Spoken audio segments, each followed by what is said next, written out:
Hello everybody, Jocelyn here. We're continuing on part 6 of our book club series of 21 Irrefutable Laws of Leadership. So part 6 is the law of solid ground. In short terms, it's basically trust is the foundation of leadership. Okay, so steps to kind of effectively leading your team. First, you're going to gather up your leaders, kind of cast that new vision for them, right? You want to answer their questions and kind of guide them through the issues. Then you kind of give time to let them exert their influence to the next level of leaders. So once the timing is right, you make a general announcement to all, letting them know about the decisions, giving them plenty of reassurance and encouraging them to be part of that new vision or whatever's new movement that you're trying to lead your team to. All right? So basically, your people know when you make mistakes. The real question is whether you're going to fess up. See, if you do regain their trust, you don't lose their trust and respect, which is key. When it comes to leadership, you can't take shortcuts no matter how long you've been leading your people.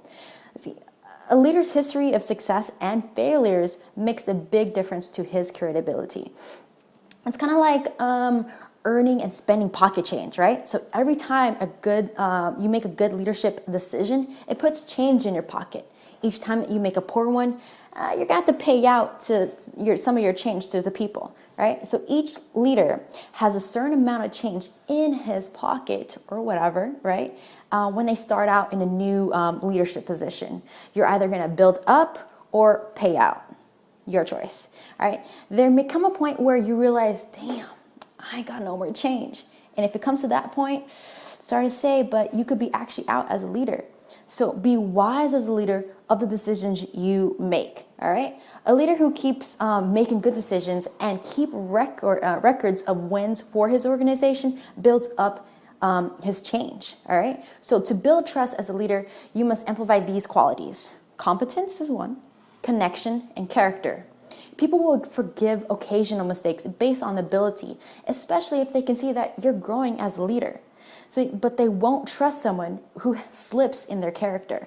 All right. So here's a really awesome quote by CEO of PepsiCo.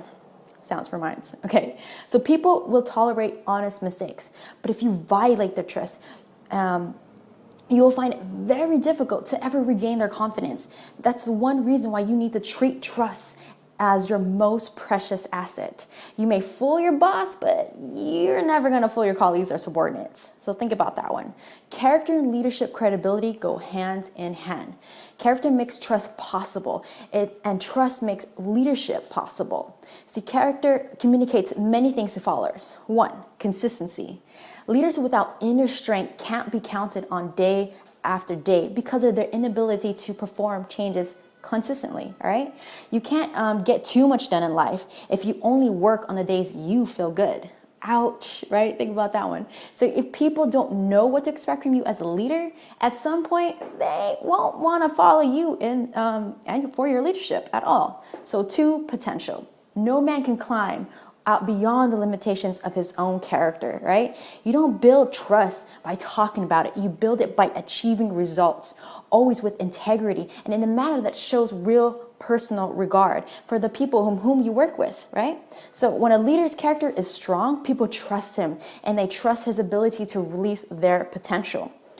That not only gives followers hope for the future, but it also promotes a strong belief in themselves and their organization. All right, 3, respect. When you don't have strength within, you can't earn respect without. So respect is essential for lasting leadership. How do leaders earn respect?